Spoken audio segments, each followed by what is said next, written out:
ข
อนอบน้อมแด่พระผู้มีพระภาคเจ้าพระองค์นั้น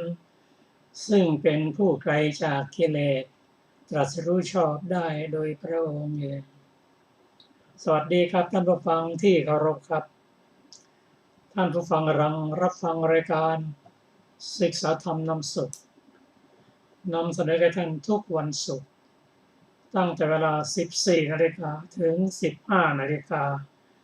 ดำเนินรายการโดยกระผมพันเอกธนัทเดชะมีอาจารย์สุรภาเดชะเป็นผู้ร่วมรายการวันนี้เราได้นำมัตไตรปิฎกฉบับอรรถกถาเล่มที่ 30 มาศึกษากันในอัมภปาลิสูตรซึ่งเป็นสติปัฏฐานสังยุตเกี่ยวกับเรื่องสติปัฏฐาน4สติปัฏฐาน4นี้ก็ยังกล่าวไว้ในมหาสติปัฏฐานสูตรในพระไตรปิฎกเล่มที่ 14 หน้า 209 สำหรับพระสูตรที่ชื่อว่าอัมภปาลิสูตรนี้ว่าด้วยสติปัฏฐาน 4ข้าพเจ้าได้สดับมาแล้วอย่างนี้หมายถึงพระอานนท์สมัยหนึ่งพระผู้มีพระภาคเจ้าประทับอยู่ณอัมภปาลิวันใกล้กรุงเวสาลีในที่นั้นแลพระผู้มีพระเจ้าตรัสเรียกภิกษุทั้งหลายว่าดูก่อนภิกษุทั้งหลาย ภิกษุเหล่านั้นทูลรับพระผู้มีพระภาคเจ้าว่าพระพุทธเจ้าข้าพระพุทธเจ้าได้ตรัสพระพุทธพจน์พระพุทธภาษิตนี้ว่า ดูก่อนภิกษุทั้งหลายหนทางนี้เป็นที่ไปอเนกเพื่อความบริสุทธิ์ของสัตว์ทั้งหลายเพื่อก้าวล่วงซึ่งความโศกความร่ำไรเพื่ออัสดงดับไปแห่งทุกข์โทมนัสเพื่อบรรลุญาณธรรมเพื่อทำนิพพานให้แจ้งหนทางนี้คือสติปัฏฐานสี่ดูก่อนภิกษุทั้งหลายภิกษุในธรรมในนี้พิจารณาเห็นกายในกายอยู่มีความเพียรมีสัมปชัญญะมีสติกำจัดอภิชฌาและโทมนัสในโลกเสียได้หนึ่งพิจารณาเห็นเวทนาในเวทนาอยู่มีความเพียรมีสัมปชัญญะมีสติกำจัดอภิชฌาและโทมนัสในโลกเสียได้หนึ่งพิจารณาเห็นจิตในจิตอยู่มีความเพียรมีสัมปชัญญะมีสติกำจัดอภิชฌาและโทมนัสในโลกเสียได้หนึ่งพิจารณาเห็นธรรมในธรรมอยู่มีความเพียรมีสัมปชัญญะมีสติกำจัดอภิชฌาและโทมนัสในโลกเสียได้หนึ่ง เราจะเห็นว่าในการพิจารณากายนั้นตัวพิจารณาคือปัญญาองค์ธรรมได้แก่ปัญญินทรีย์พิจารณาเห็นกายก็คือตัวของเรานั่นแหละตั้งแต่ผมลงไปถึงฝ่าเท้านั้นมีความเพียรให้กิเลสร้อนความเพียรนั้นได้แก่ความเพียรเพื่อป้องกันไม่ให้กิเลสมาท่วมทับเมื่อกระทบกับอารมณ์มีความเพียรเพื่อจะกำจัดกิเลสที่เข้ามาแล้วให้หมดสิ้นไปมีความเพียรเพื่อสร้างบุญกุศลโดยเฉพาะสติปัฏฐานสี่ที่ยังไม่มีที่ยังไม่เกิดให้เกิดขึ้นมีความเพียรเพื่อรักษาบุญกุศลที่ทำไปแล้วให้ดำรงคงอยู่มีสัมปชัญญะคือความรู้สึกตัวในอิริยาบถย่อยทั้งเจ็ดว่าการจะเคลื่อนไหวอิริยาบถย่อยทั้งเจ็ดนั้นจะต้องมีวัตถุประสงค์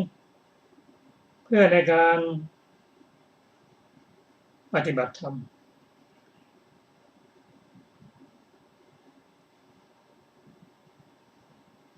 มีสัพพยะสัมปชัญญะคือการเคลื่อนไหวแล้วให้เกิดบุญกุศลขึ้นมาเช่นการได้เห็นพระเจดีย์เป็นต้นโคจรสัมปชัญญะเคลื่อนไหวแล้วย่อมเจริญกรรมฐานได้ติดต่อเนื่องกันไปและอสัมโมหะสัมปชัญญะนั้นในการเคลื่อนไหวก็รู้ว่าเป็นการเคลื่อนไหวด้วยอำนาจของจิตที่ให้การเคลื่อนไหวกายเคลื่อนไหวได้ก็ต้องอาศัยธาตุลมธาตุดินธาตุน้ำและธาตุไฟเป็นต้นมีสติ คือความเลิกได้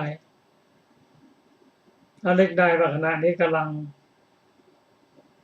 ทำหน้าที่เจริญสติปัฏฐาน4อยู่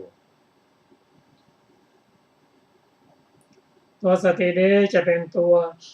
แนบกับอารมณ์ตัวสติเป็นตัวระลึกได้นั้นเป็นหัวหน้าแห่งกุศลธรรมทั้งปวงเมื่อมีปัญญามีความเพียรมีสัมปชัญญะมีสติและตัวเจตสิกที่เป็นกุศลต่างๆประกอบด้วยทำการกำจัดอภิชฌาคือโลภะกำจัดโทมนัสคือโทสะในโลกเสียได้คือในร่างกายเสียได้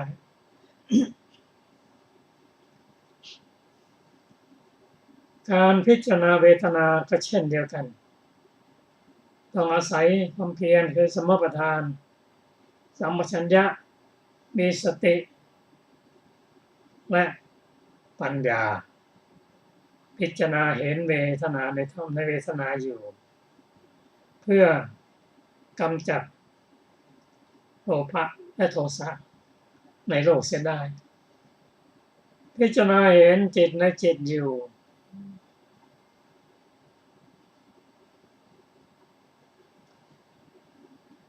มีความเพียรมีสัมปชัญญะมีสติ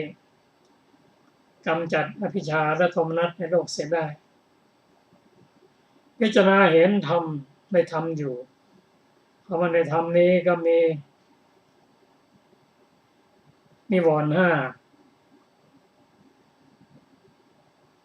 อุปาทานขันธ์5อายตนะ12โพชฌงค์7และสัจจะ4มีสติมีสัมปชัญญะกำจัดอวิชชาและโทมนัสในโลกเสียได้หนึ่งนี่ก็เป็นอุเทศที่พระองค์แสดงแก่ภิกษุพระองค์ตรัสดูก่อนภิกษุทั้งหลายหนทางที่ตัดนี้เป็นที่ไปอันเอกเพื่อความบริสุทธิ์ของสัตว์ทั้งหลายเพื่อก้าวล่วงความโศกความร่ำไรเพื่ออัสดงดับไปแห่งทุกข์โทมนัสเพื่อบรรลุญาณธรรมเพื่อทำนิพพานให้แจ้งทางนี้คือสติปัฏฐาน4ฉะนั้นแลพระพุทธเจ้าได้ตรัสพระพุทธภาษิตนี้แล้วภิกษุเหล่านั้นชื่นชมยินดี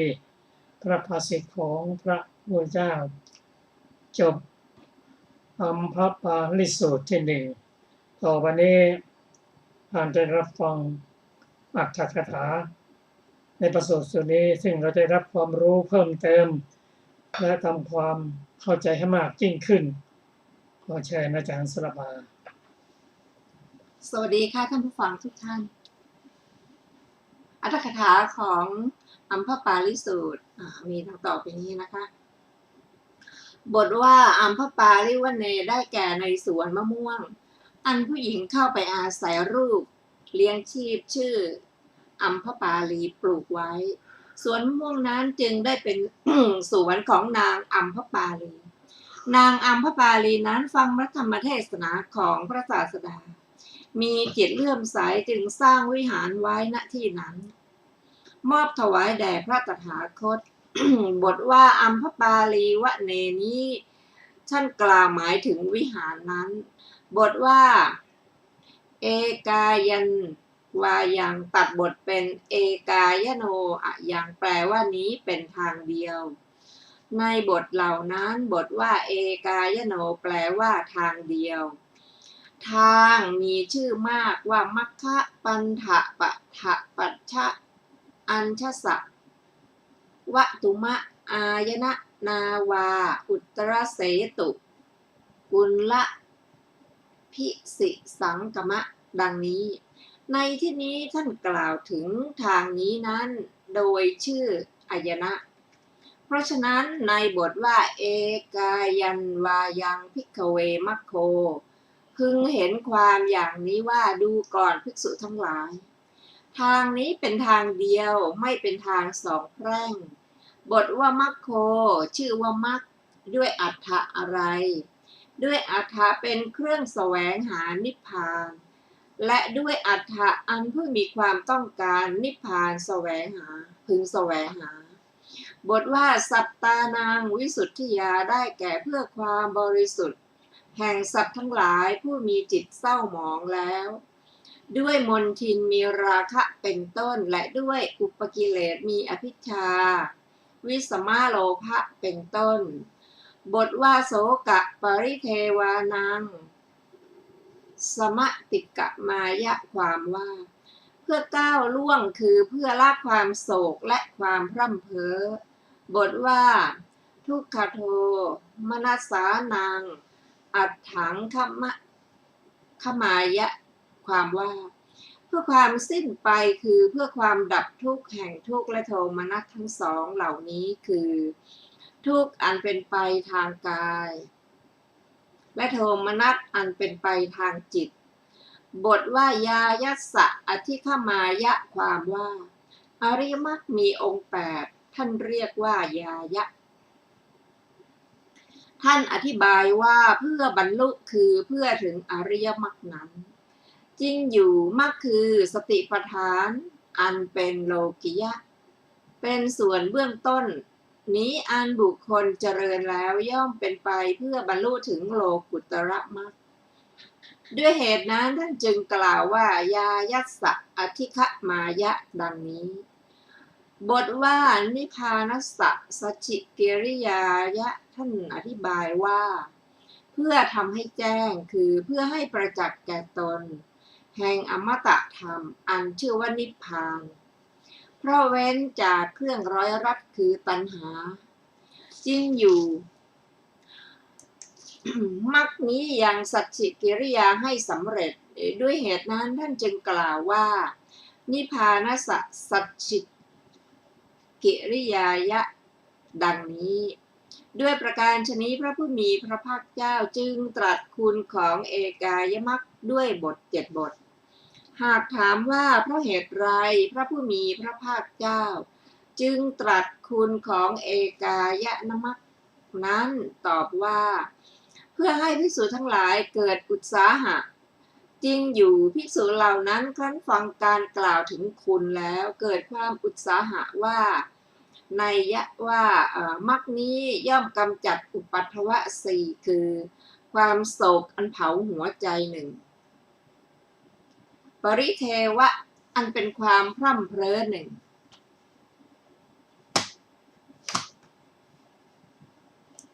ทุกข์อันเป็นความไม่สำราญทางกาย1โทมนัสอันเป็นความไม่สำราญทางใจ1ย่อมนำมาซึ่งคุณวิเศษ3คือความบริสุทธิ์1อริยมรรค1นิพพาน1จากสำคัญเทศนานี้ควรถือเอาควรเรียนควรทรงไว้และมรรคนี้ควรทำให้เกิด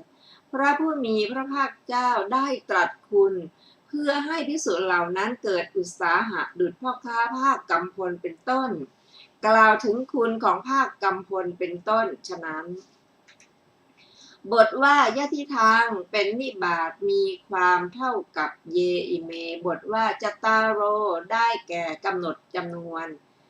ด้วยการกำหนดจำนวนนั้นท่านแสดงกำหนดสติปัฏฐานว่าไม่ต่ำไม่สูงไปจากนี้บทว่าสติปัฏฐานาได้แก่สติเป็นที่ตั้ง3คือสติเป็นโคจรบ้างความที่ศาสดาล่วงปฏิฆะและตัณหาในเมื่อสาวกทั้งหลายปฏิบัติ3อย่างบ้างตัวสติบ้างจริงอยู่สติเป็นโคจรท่านกล่าวว่าสติปัฏฐานในพระบาลีมีอาทิว่าดูก่อนภิกษุทั้งหลายเราจักแสดงความเกิดและความดับแห่งขออภัยความเกิดและความดับของสติปัฏฐาน4พวกเธอจงฟังดูก่อนภิกษุทั้งหลายก็อะไรเป็นความเกิดของกาย เพราะอาหารเป็นเหตุเกิดกายจึงเกิดดังนี้กายเป็นที่ตั้งอย่างนั้นไม่ใช่สติแม้ในบาลีมีอาทิว่าสติอุปทานนันเจวะสติจะดังนี้มีความว่าชื่อว่าปัฏฐานะเพราะอัตถะว่าเป็นที่ตั้งถามว่าอะไรตั้งตอบว่าสติความตั้งแห่งสติชื่อว่าสติปัฏฐานดุจที่ตั้งแห่งช้างและที่ตั้งแห่งม้าเป็นต้น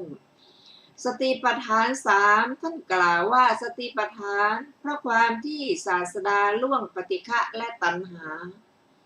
ในเมื่อสาวกทั้งหลายปฏิบัติสามส่วนในบทนี้พระอริยะย่อมเสพธรรมใด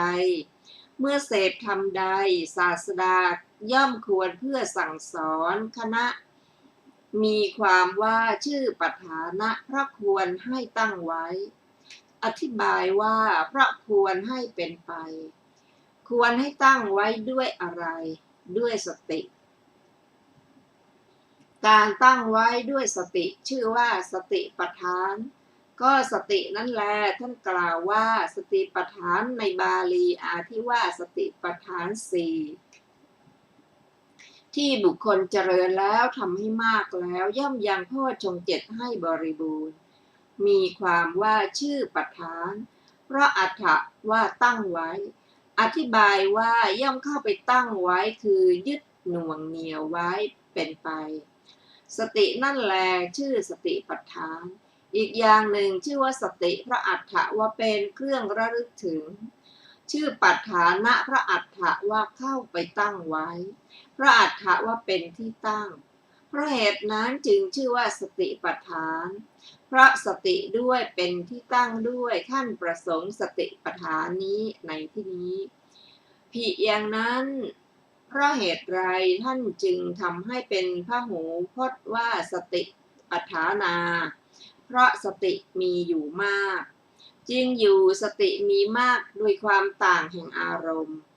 เมื่อเป็นเช่นนั้นเพราะเหตุไรบทว่ามัคโคจึงเป็น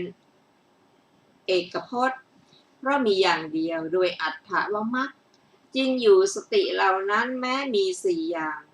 ก็ถึงความเป็นอันเดียวกันโดยอัฏฐะแห่งมรรคดังที่ท่านกล่าวว่าบทว่ามัคโคชื่อว่ามรรคด้วยอัฏฐะอย่างไรด้วยอัฏฐะว่าแสวงหาพระนิพพานและด้วยอัฏฐะว่าอันผู้มีความต้องการพระนิพพานพึงแสวงหา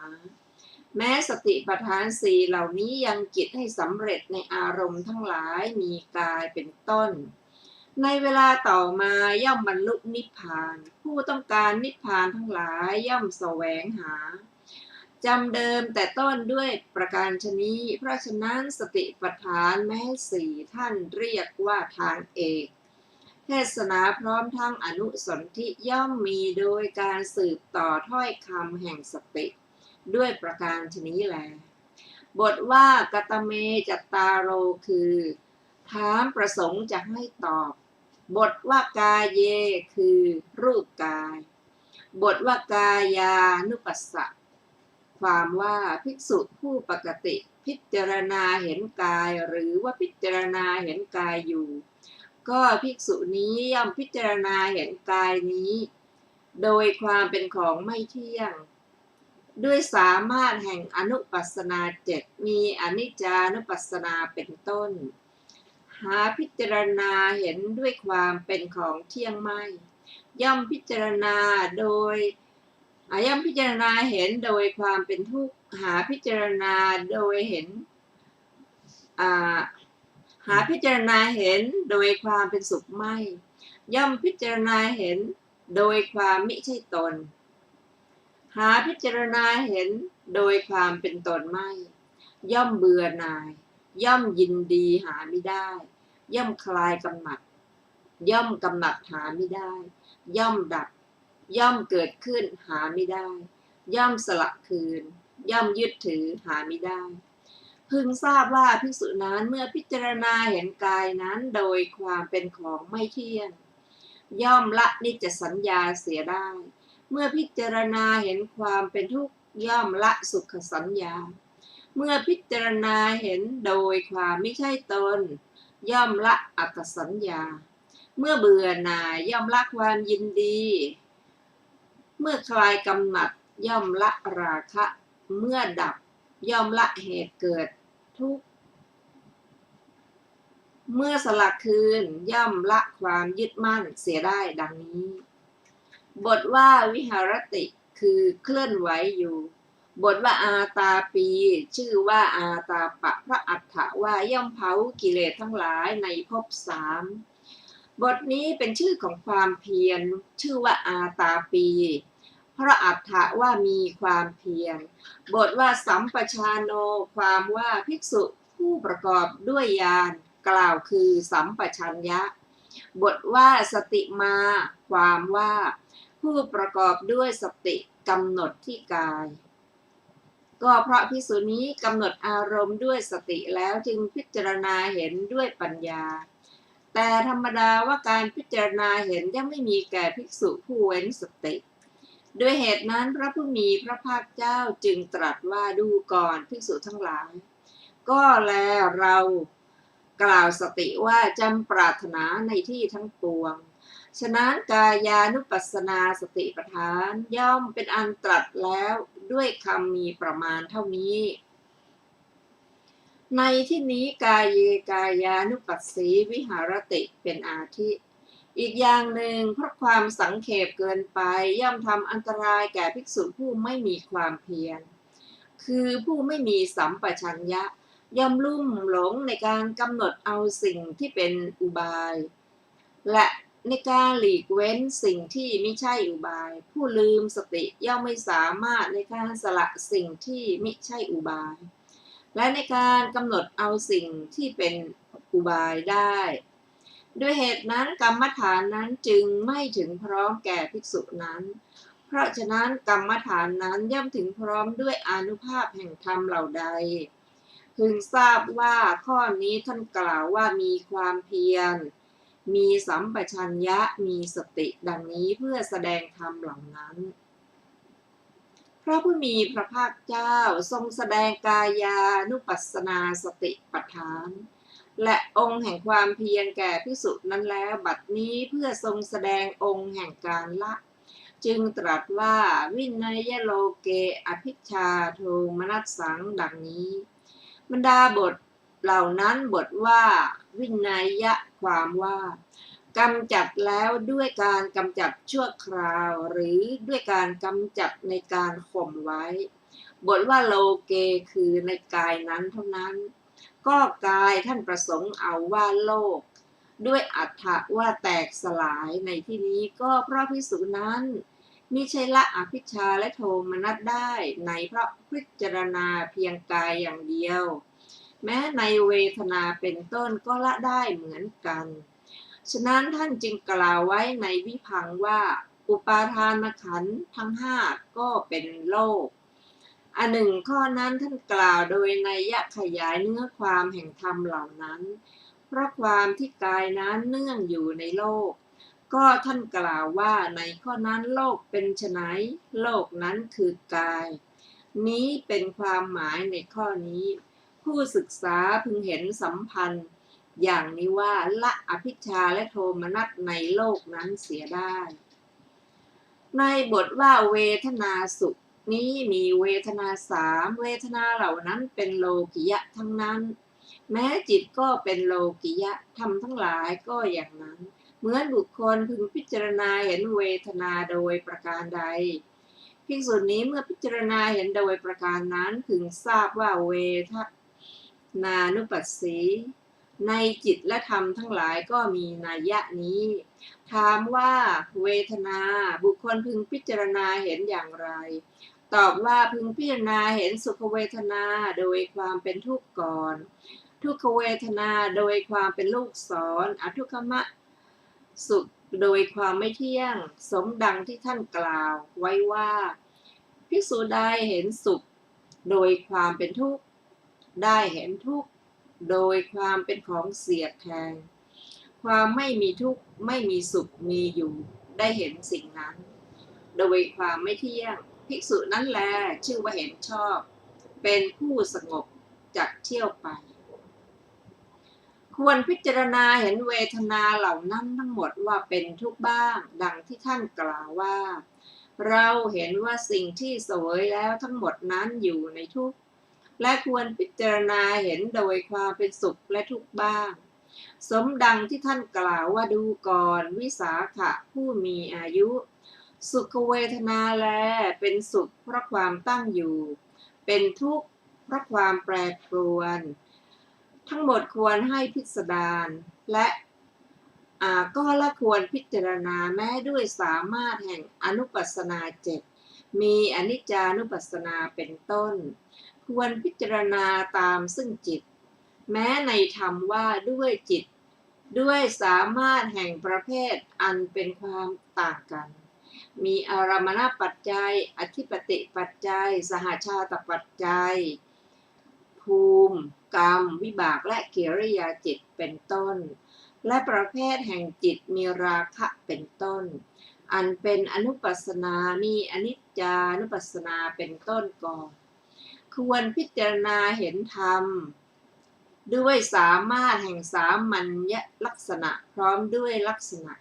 แห่งสุญญตธรรมแห่งอนุปัสสนาเจ็ดมีอนิจจานุปัสสนาเป็นต้นและแห่งประเภทมีอาทิว่ากามฉันทะมีอยู่ในกายมีอยู่ในภายในดังนี้ที่เหลือมีนัยยะกล่าวไว้แล้วนี่เป็นความสังเขปในที่นี้แต่พึงทราบโดยความพิสดารโดยนัยยะที่กล่าวไว้แล้วในอัตถกถาสติปัฏฐานทีฆนิกายมัชฌิมปัญนาคจบอัตถกถาอัมภปาลิสูตรที่หนึ่งต่อไปเป็นสติสูตรนะคะว่าด้วยสติสมัยหนึ่งพระผู้มีพระภาคเจ้าประทับอยู่ณอัมพปาลิวานใกล้กรุงเวสาลีณที่นั้นพระผู้มีพระภาคเจ้าตรัสเรียกภิกษุทั้งหลายแล้วได้ตรัสพระพุทธภาษิตนี้ว่าดูก่อนภิกษุทั้งหลายภิกษุพึงเป็นผู้มีสติสัมปชัญญะอยู่นี้เป็นอนุสาสนีของเราสำหรับเธอทั้งหลายดูก่อนภิกษุทั้งหลายก็ภิกษุเป็นผู้มีสติอย่างไร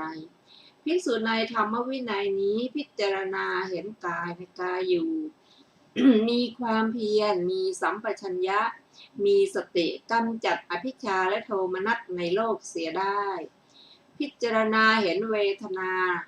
ในเวทนาอยู่แล้วก็จนถึงพิจารณาเห็นจิตในจิตอยู่พิจารณาเห็นธรรมในธรรมอยู่มีความเพียรมีสัมปชัญญะมีสติกำจัดอภิชฌาและโทมนัสในโลกเสียได้ดูก่อนภิกษุทั้งหลายภิกษุเป็นผู้มีสติอย่างนี้แลดูก่อนภิกษุทั้งหลายก็ภิกษุเป็นผู้มีสัมปชัญญะอย่างไรภิกษุในธรรมวินัยนี้ย่อมกระทำความรู้สึกตัวในการก้าวไปการถอยกลับกระทำความรู้สึกตัวในการแลการเลี้ยวกระทำความรู้สึกตัวในการคู่เข้าและเหยียดออกกระทำการรู้สึกตัวในการทรงผ้าสังฆาติบาตรและจีวร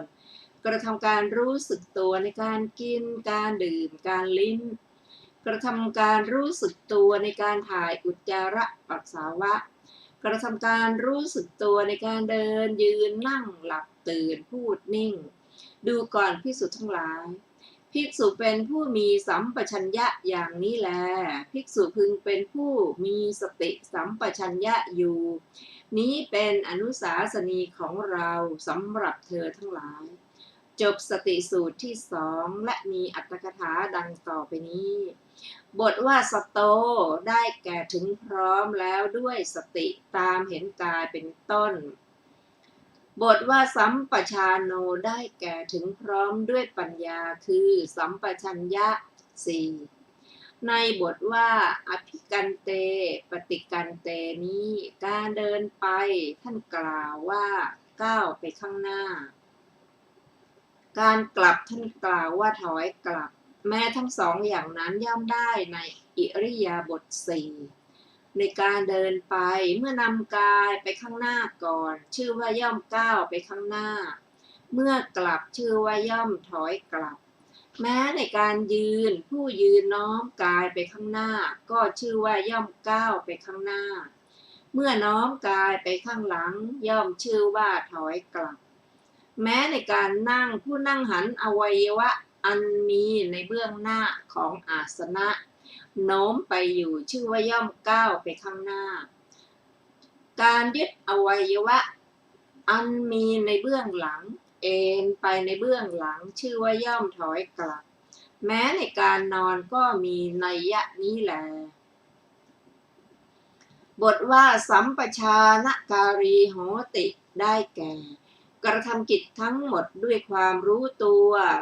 หรือทำความรู้ตัวเท่านั้นจริงอยู่เขาย่อมทำความรู้ตัวในการก้าวไปข้างหน้าเป็นต้นในที่ไหนๆไม่เว้นการรู้ตัวในบทว่าสัมปชานการีนั้นสัมปชัญญะมี4อย่างคือสาตถกะสัมปชัญญะหนึ่งสัปปายะสัมปชัญญะหนึ่งโภจรสัมปชัญญะหนึ่งอสัมโมหะสัมปชัญญะหนึ่งในสัมปชัญญะ4นั้นเมื่อจิตคิดจะก้าวไปข้างหน้าเกิดขึ้นการไม่ไปตามอำนาจจิตกำหนดถึงประโยชน์และไม่ใช่ประโยชน์ว่าการที่เราจะไปในที่นี้จะมีประโยชน์หรือไม่มีประโยชน์อย่างไรเนาะแล้วยึดถือแต่ประโยชน์ชื่อว่าสาตถกะสัมปชัญญะอันหนึ่งความเจริญโดยธรรมด้วยสามารถการเห็นพระเจดีย์การเห็นที่ตรัสรู้การเห็นพระสงฆ์การเห็นพระเถระและการเห็นอสุภะเป็นต้นท่านกล่าวว่าประโยชน์ในข้อนั้นบุคคลแม้เห็นพระเจดีย์ก็ให้เกิดปีติมีพระพุทธเจ้าเป็นอารมณ์มีพระสงฆ์เป็นอารมณ์ด้วยการเห็นพระสงฆ์พิจารณาถึงสิ่งนั้นนั่นแลโดยความสิ้นไปย่อมบรรลุพระอรหันต์ได้ภิกษุ30,000 รูปยืนอยู่ที่ประตูด้านทักษิณในมหาวิหารแลดูมหาเจดีย์ได้บรรลุพระอรหันต์ที่ประตูด้านปัจฉิมด้านอุดรด้านปราจีนก็เหมือนกันในบาลีท่านอภยวาสีได้บรรลุพระอรหันต์ณที่ตั้งประจำเพื่อถามปัญหาท่านอนุราชวาสีได้บรรลุพระอรหันต์ณประตูด้านที่ทักษิณแห่งนครใกล้ประตูถูปารามก็พระเถระผู้กล่าวมหาอริยวงศ์กล่าวว่าพวกท่านพูดอะไรควรจะพูดว่าในที่ที่ปรากฏตั้งแต่ส่วนล่างของที่บูชาโดยรอบมหาเจดีย์เท้าทั้งสองสามารถจะให้ประดิษฐานเสมอกันได้ในที่ใดๆภิกษุทุกๆ30,000 รูปได้บรรลุพระอรหันต์ในการยกเท้าข้างหนึ่งขึ้นในที่นั้นๆแต่พระมหาเถระอีกรูปหนึ่งกล่าวว่าภิกษุทั้งหลายมากกว่าทรายที่กระจัดกระจายอยู่หน้าพื้นมหาเจดีย์ได้บรรลุพระอรหันต์บุคคลเห็นพระเถระแล้วตั้งอยู่ในโอวาทของท่านเห็นอสุภะยังปฐมฌานที่เกิดในอสุภะนั้นพิจารณาอสุภะนั้นนั่นแหละโดยความสิ้นไปย่อมบรรลุพระอรหันต์เพราะฉะนั้นการเห็นสิ่งเหล่านี้จึงมีประโยชน์ก็อาจารย์บางพวกกล่าวว่าความเจริญแม้โดยอามิตรก็เป็นประโยชน์เหมือนกันเพราะอาศัยอามิตรนั้นปฏิบัติเพื่ออนุเคราะห์พรหมจรรย์ในการเดินนั้นการกำหนดสิ่งที่สบายและไม่สบายแล้วถือเอาสิ่งที่สบายเป็นสัปปายะสัมปชัญญะเช่นการเห็นพระเจดีย์มีประโยชน์ถึงเพียงนั้นหากว่าชุมชนประชุมกันในระหว่าง120 โยชน์เพื่อมหาบูชาพระเจดีย์สตรีบ้างบุรุษบ้างตกแต่งประดับตามสมควรแก่สมบัติของตนพากันเที่ยวไปเหมือนรูปจิตรกรรมก็ในเรื่องนั้นความโลภในอารมณ์ที่น่าใคร่ความแค้นในอารมณ์ที่ไม่น่าใคร่ความหลงด้วยการไม่สมหวังย่อมเกิดแก่ภิกษุนั้นย่อมต้องอาบัติอ อันเป็นกายสังสักขะและเป็นอันตรายต่อชีวิตพรหมจรรย์ฐานะนั้นย่อมเป็นฐานะอันไม่สบายด้วยประการชนี้ฐานะเป็นที่สบายในพระความไม่มีอันตรายมีประการดังกล่าวแล้วแม้การเห็นพระสงฆ์ก็มีประโยชน์ก็หากว่าเมื่อมนุษย์สร้างมหามณฑลภายในบ้านแล้วฟังธรรมตลอดคืนยังรุ่งการชุมนุมชนและอันตรายย่อมมีโดยประการดังกล่าวแล้วนั่นแหละที่นั้นเป็นที่ไม่สบายด้วยประการชนี้เป็นที่สบายในพระความไม่มีอันตรายแม้ในการเห็นพระเถระซึ่งมีบริษัทมากเป็นบริวารก็มีนัยยะนี้เหมือนกันแม้ในการเห็นอสุภะก็มีประโยชน์ก็เรื่องนี้เพื่อแสดงประโยชน์ของการเห็นอสุภะนั้นขออภัยมีเรื่องเล่าว่า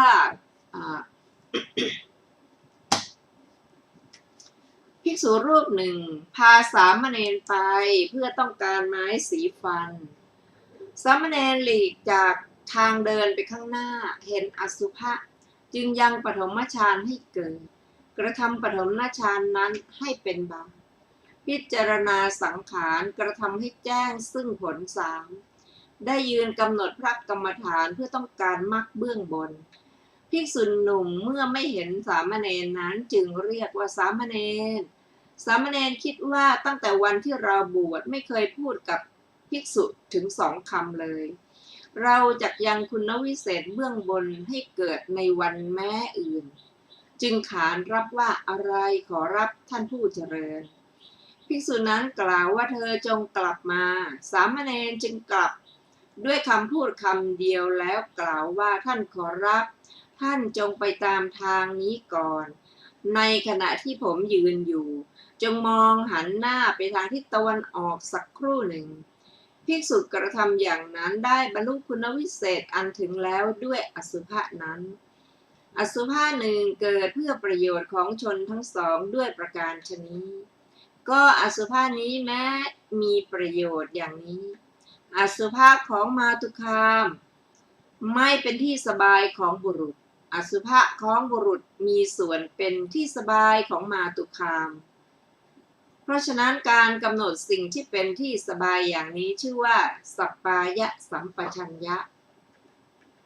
ก็การเรียนธรรมเป็นโคจรกล่าวคือกรรมฐานในความชอบใจของจิตของตนในกรรมฐาน38แห่งสิ่งเป็นที่สบายอันมีประโยชน์ที่คนกำหนดแล้วอย่างนี้แล้วถือเอาโคจรนั้นในพิขาจารโคจรไปชื่อว่าโคจรสัมปชัญญะ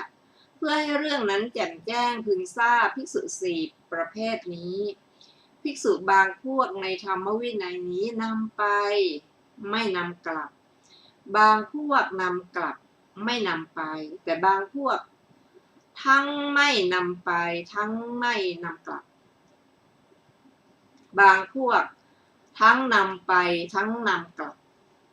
ในภิกษุ4จำพวกนั้นภิกษุใดชำระจิตให้หมดจดจากธรรมเครื่องกังวลด้วยการจงกรมด้วยการนั่งตลอดวันตลอดปฐมยามแห่งราตรีก็อย่างนั้นสำเร็จการนอนในมัชฌิมยามแม้ในปัจฉิมยามก็ให้ผ่านไปด้วยการนั่งและจงกรมตอนเช้าตรู่กวาดลานเจดีย์และลานโพรดน้ำที่ต้นโพตั้งของดื่มของบริโภคปฏิบัติอาจริยวัตรและอุปชายวัตรเป็นต้นภิกษุนั้นชำระร่างกายแล้วเข้าไปสู่เสนาสนะนั่งขัดสมาธิ 2-3 ครั้ง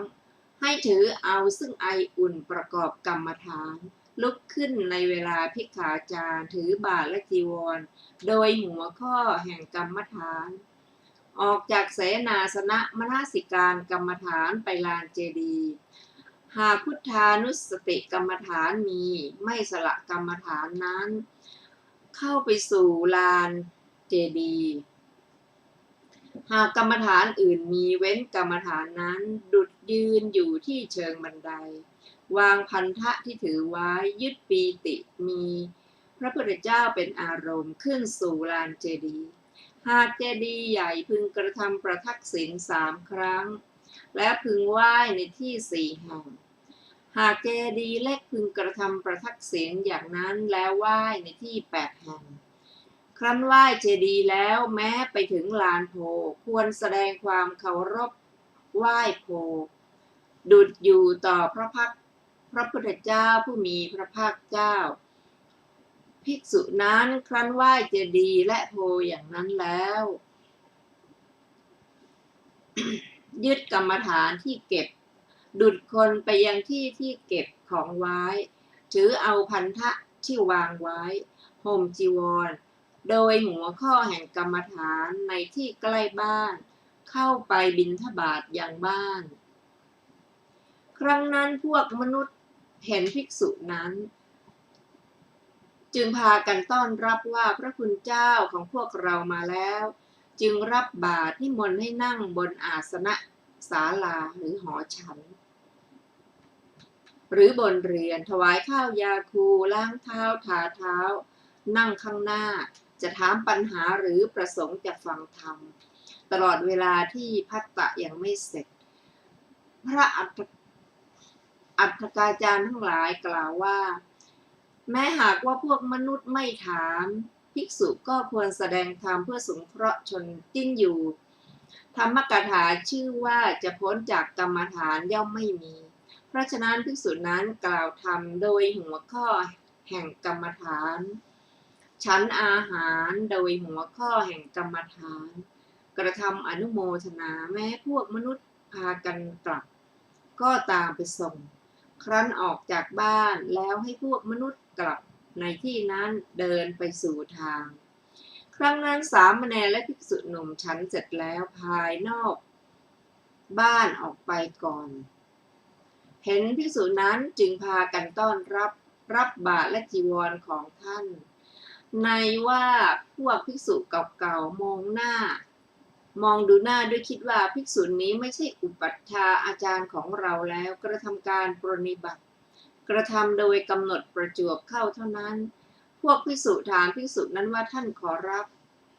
พวกมนุษย์เหล่านี้เป็นอะไรกับท่านมีความสัมพันธ์กันทั้งฝ่ายมารดาหรือฝ่ายบิดาภิกษุนั้นถามว่าพวกท่านเห็นอะไรจึงพากันถามพวกภิกษุกล่าวว่าพวกมนุษย์เหล่านั้นเป็นอันมากรักนับถือท่าน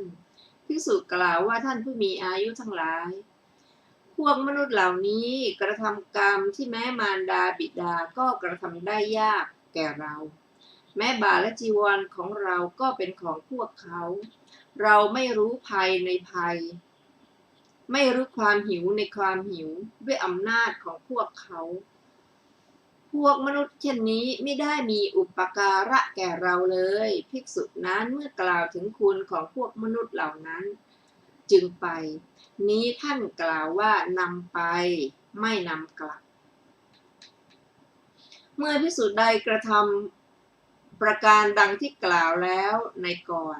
ไฟเกิดแต่กรรมลุกโผลงปล่อยสังขารไม่มีใจครองถือเอาสังขารที่มีใจครองเหงื่อไหลจากสรีระไม่ขึ้นสู่ทางแห่งกรรมฐานภิกษุนั้นถือบาตรจีวรแต่เช้าตรู่รีบไปไหว้พระเจดีย์ในเวลาออกไปหาอาหารเข้าไปบ้านเพื่อหาข้าวยาคูได้ข้าวยาคูแล้วไปอาสนะศาลาแล้วดื่ม ลำดับนั้นเพียงกลืนเข้าไป2-3 ครั้งไฟเกิดแต่กรรมของภิกษุนั้นปล่อยสังขารมีใจครองถือเอาสังขารไม่มีใจครองภิกษุนั้นถึงการดับความเร่าร้อนแห่งธาตุไฟดูดอาบน้ำด้วยหม้อน้ำร้อนร้อยดูดอาบน้ำด้วยหม้อน้ำ100 หม้อฉันข้าวยาคูโดยยึดหลักกรรมฐานล้างบาตรและปากมนสิการกรรมฐานในระหว่างภัตตะเที่ยวไปบิณฑบาตในที่ที่เหลือ ฉันอาหารโดยยึดหลักกรรมฐานตั้งแต่นั้นจึงถือเอากรรมฐานปรากฏเหมือนลูกศรแล่นไปไม่ขาดสายแล้วมา นี้ท่านกล่าวว่านำมาไม่นำไปอันหนึ่งภิกษุเช่นนี้ดื่มข้าวยาคูและปรารภวิสัชนาชื่อว่าบรรลุพระอรหันต์ในพระพุทธศาสนาเหลือที่จะนับได้ภิกษุทั้งหลายดื่มข้าวยาคูแล้วไม่บรรลุพระอรหันต์ไม่มีในอาสนะใดอาสนะนั้นไม่มีในอาสนะศาลาในหมู่บ้านนั้นๆในเกาะสีหนก็ภิกษุใดอยู่ด้วยความประมาททอดทุระทำลายวัตตะทั้งหมดมีจิตผูกไว้ด้วยเครื่องมัดจิต5อย่างอยู่ไม่ทำสำคัญว่าชื่อว่ากรรมฐานมีอยู่ดังนี้เข้าไปสู่บ้านเพื่อบิณฑบาตเกาะเกี่ยวด้วยการคลุกคลีกับคฤหัสถ์อันไม่สมควรทั้งเที่ยวด้วยกันกินด้วยกันเป็นผู้ออกไปว่างเปล่านี้ท่านกล่าวว่าไม่นำไปไม่นำกลับ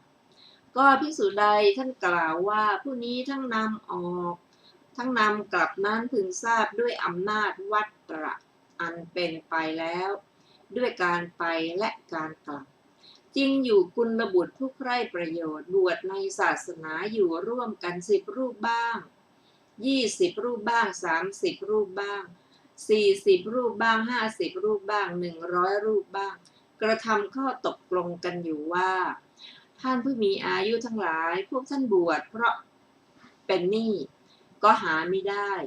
เพราะกลัวก็หาไม่ได้เพราะเลี้ยงชีพก็หาไม่ได้ใครจะพ้นจากทุกข์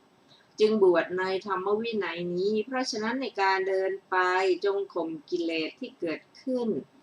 ในขณะเดินในขณะยืนในการยืนในการนั่งในการนอนจงข่มกิเลสที่เกิดขึ้นในการยืนและในการนอนภิกษุเหล่านั้นกระทำข้อตกลงกันอย่างนั้นแล้วจึงไปหาอาหารในระหว่างกึ่งอสุภะหนึ่งกึ่งคาวุธหนึ่งมีแผ่นหินอยู่มนสิการกรรมฐานด้วยสัญญานั้นไปหากกิเลสเกิดขึ้นในการไปของใครย่อมข่มกิเลสนั้นในที่นั้นเมื่อไม่สามารถยืนอยู่อย่างนั้นถัดมา แม้มาหลังภิกษุนั้นก็ยืนอยู่ภิกษุนี้นั้นรู้วิตกอันเกิดแก่ท่านเตือนตนว่านี้ไม่สมควรแก่ท่านแล้วเจริญวิปัสสนาก้าวลงสู่อริยภูมิอยู่ณที่นั้นเทียวข้อว่าเมื่อไม่สามารถนั่งอยู่อย่างนั้นมีนัยนี้เหมือนกันแม้เมื่อไม่สามารถก้าวลงสู่อริยภูมิได้ก็ข่มกิเลสนั้นมนสิการกรรมฐานไปภิกษุมีจิตปราศจากกรรมฐานย่อมยกเท้าขึ้นไม่ได้หากยกขึ้นได้กลับไปกลับมาแล้วก็มาสู่ประเทศเดิมเหมือนท่านมหาปุษเทวเถระผู้อยู่ในอาลินทกะฉะนั้นได้ยินว่าพระเถระนั้นบำเพ็ญวัดอันเป็นไปในการไปและการกลับอยู่ตลอด19 ปีแม้พวกมนุษย์ก็ได้เห็นพระเถระนั้นในระหว่างทางนั่นเองพวกเขาทั้งสงัดอยู่ทั้งเหยียบย่ำอยู่กระทำการงานเห็นพระเถระไปมาอยู่อย่างนั้นจึงสนทนากันว่าพระเถระนี้กลับไปมาบ่อยๆท่านหลงไปมากหรือหนอ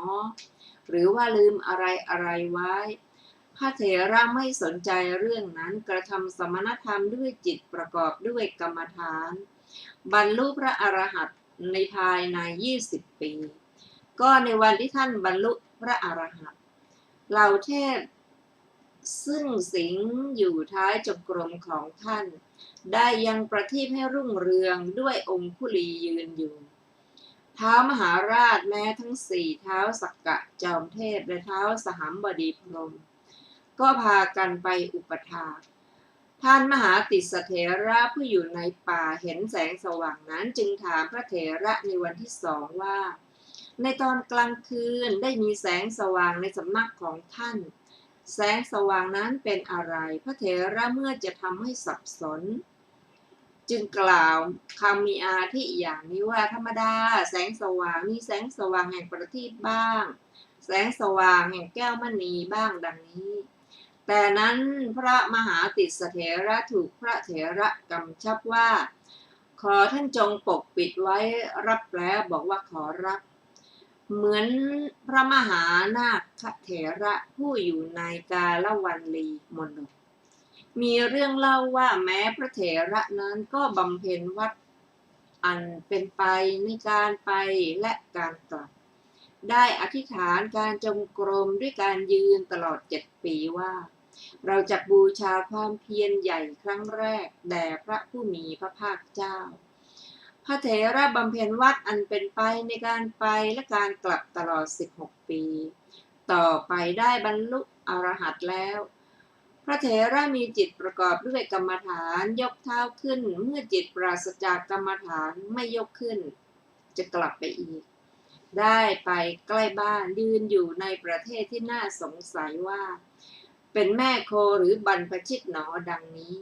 จึงห่มจีวรล้างบาตรด้วยน้ำจากแอ่งน้ำแล้วอมน้ำเต็มปากถามว่าเพราะเหตุใดตอบว่าเพราะเมื่อมนุษย์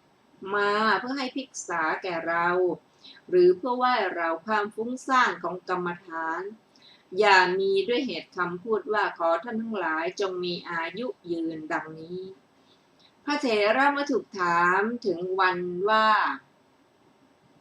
ท่านขอรับวันนี้วันที่เท่าไรหรือจำนวนภิกษุหรือปัญหากลืนน้ำก่อนแล้วจึงบอกหากไม่มีผู้ถามถึงวันเป็นต้นในเวลาออกไปไม่ลุกไปที่ประตูบ้านเหมือนภิกษุ50 รูปเข้าจำพรรษาในกลัมพะติถวิหารท่านผู้ฟังที่เคารพค่ะวันนี้รายการศึกษาธรรมนำสุขก็ได้หมดเวลาลงแล้วนะเราจะได้มาศึกษาต่อในวันศุกร์หน้าเวลา 14 นาฬิกาเป็นต้นไปขอขอบคุณท่านผู้ฟังทุกท่านที่ได้ร่วมศึกษาด้วยกันขอมีความเจริญในธรรมยิ่งขึ้นไปวันนี้ก็ขอลาไปก่อนนะคะสวัสดีค่ะ